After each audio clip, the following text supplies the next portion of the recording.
Assalamualaikum warahmatullahi wabarakatuh. Waalaikumsalam warahmatullahi wabarakatuh.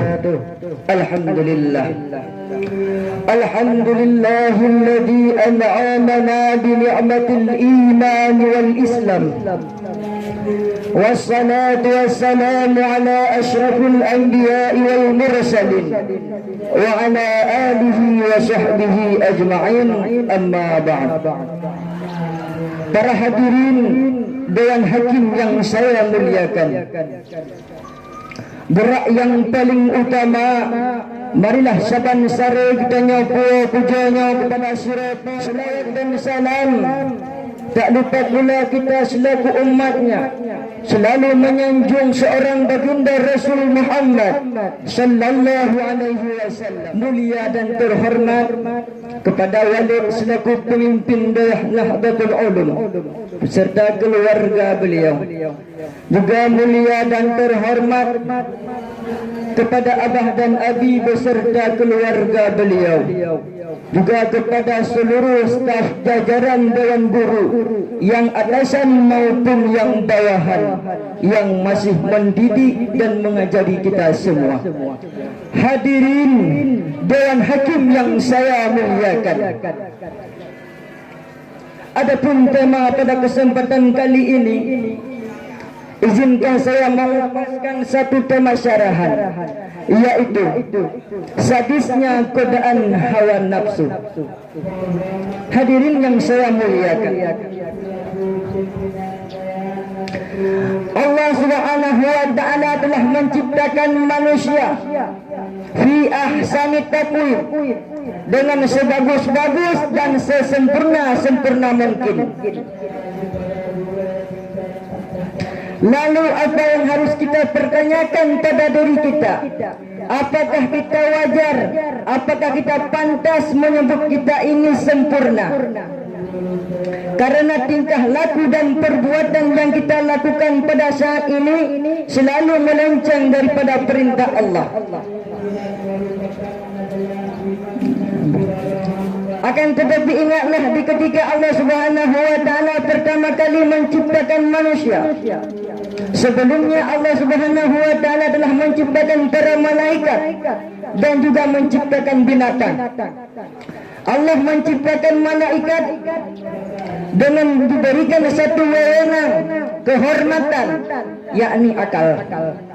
Yang kedua, Allah Subhanahu wa ta'ala menciptakan binatang dan memberi satu wewenang, yakni nafsu. Dan pula Allah Subhanahu wa ta'ala menciptakan satu makhluknya lagi, yaitu manusia, diberikan hawa nafsu dan akal. Maka disinilah terletak kesempurnaan insan manusia di atas para malaikat dan juga binatang.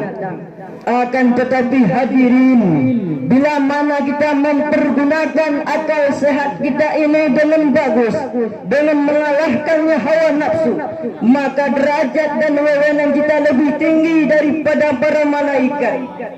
Bahkan sebaliknya hadirin, jikalau kita malah kalah dengan nafsu, maka bisa-bisanya kita ini lebih rendah daripada para binatang. Na'udzubillahi minha. Para hadirin yang saya muliakan, lalu timbul pertanyaan, di manakah letaknya hawa nafsu dan di manakah letaknya akal? Kedua-duanya terletak pada satu daging, yang mana Allah Subhanahu wa ta'ala menciptakan daging tersebut di dalam tubuh manusia. Idza saluha saluhan nasu wa idza fasada nasu. Jika baiklah manusia, jika buruklah manusia. Itu adalah satu daging di dalam tubuh manusia. Dianya yaitu hati.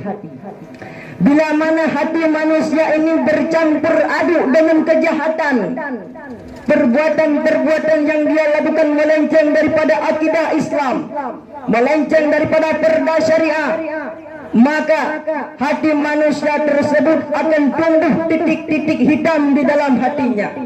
Semakin lama dia berbuat kejahatan, semakin banyak dia berbuat kemungkaran, titik hitam semakin banyak melengket di dalam hati manusia. Bila mana keburukan yang kita lakukan semakin hari semakin banyak, maka hati kita ini ditutupi oleh kejahatan dengan titik hitam yang sempurna. Maka jikalau telah tumbuhlah titik hitam di seluruh hati kita, maka bisa-bisanya hati kita ini tidak menerima lagi yang namanya ajaran-ajaran yang baik, tidak menerima yaitu kebenaran-kebenaran dan kebajikan-kebajikan, alias keras hati. Bukankah Allah Subhanahu wa taala berfirman di dalam Al-Quran, alladzina amanu wa tatma'innu qulubuhum bi zikrillah. Ala bi zikrillah wa tatma'innu qulubuhum. Ya, yang artinya orang-orang yang apabila menyebut nama Allah hatinya gemetar.